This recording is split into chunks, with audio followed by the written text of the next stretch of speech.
12 जुलाई को एक घटना सारित की गई थी इटखोरी थाना अंतर्गत इटखोरी चौक पे आशा ज्वेलर्स है।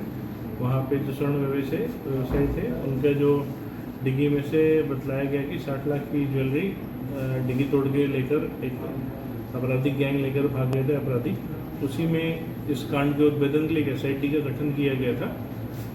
SDPO चतरा, DOSP हेडक्वार्टर और थाना प्रभारी इटखोरी के नेतृत्व में इस टीम ने छापेमारी कर सफलतापूर्वक इस कांड का उद्भेदन किए हैं। साथ ही जो आरोपी है उसको उड़ीसा जाजपुर थाना क्षेत्र अंतर्गत से छापेमारी कर गिरफ्तार करके लाया गया है। इनके पास से 2 हाई स्पीड मोटरसाइकिल और मोबाइल फ़ोन्स और चांदी की ज्वेलरी भी बरामद की गई है। और इनके द्वारा बतलाया गया कि इससे पहले भी 1 तारीख को ये लोग ग्राहक बन के आए थे और इन्होंने स्वर्ण व्यवसायियों के यहाँ दुकान पे जाते थे और वहाँ पे जाकर उनको चोरी का सोना बेचने का लालच देकर रेकी करते थे। इनके द्वारा बतलाया गया कि आधा किलो, इन्होंने बतलाया कि आधा किलो सोना इनके पास चोरी का है जिसको ये कम दाम में बेचना चाहते हैं।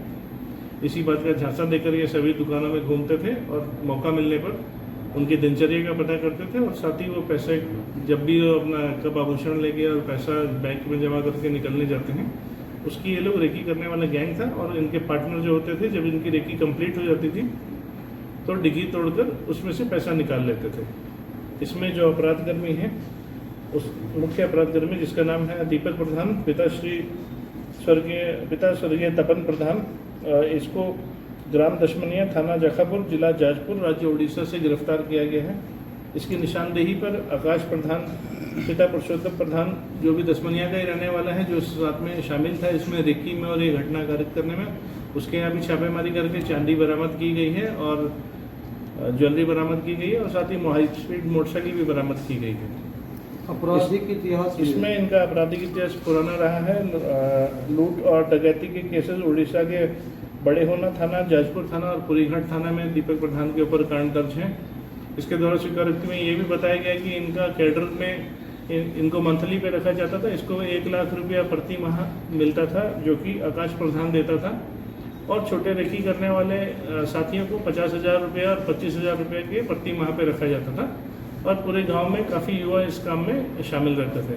रेकी करने वाला ग्रुप अलग रहता था और साथ ही झपट्टा मार करके डिग्गी तोड़ने का भी ग्रुप अलग रहता था, जिनको समय समय पर हैदराबाद में एक व्यक्ति विशेष के द्वारा ट्रेनिंग भी दी जाती थी कि कैसे लॉक खोले जाते हैं और लॉक तोड़ के जल्दी से जल्दी मोटरसाइकिल चोरी की जाती है या सामान निकाल के डिग्गी से निकाला जाता है। ये लोग चोरी के सामान को फिर कहाँ रखते थे? चोरी के सामान को ये लोग बंटवारा कर लेते थे, वरना जो इनका मेन लीडर होता है जो इनको प्रति माह तनख्वाह पे जो रखता था वो उस माल को गलाता था और आगे वहाँ पे उड़ीसा में स्वर्ण व्यवसायियों को बेच देता था कम दाम पे।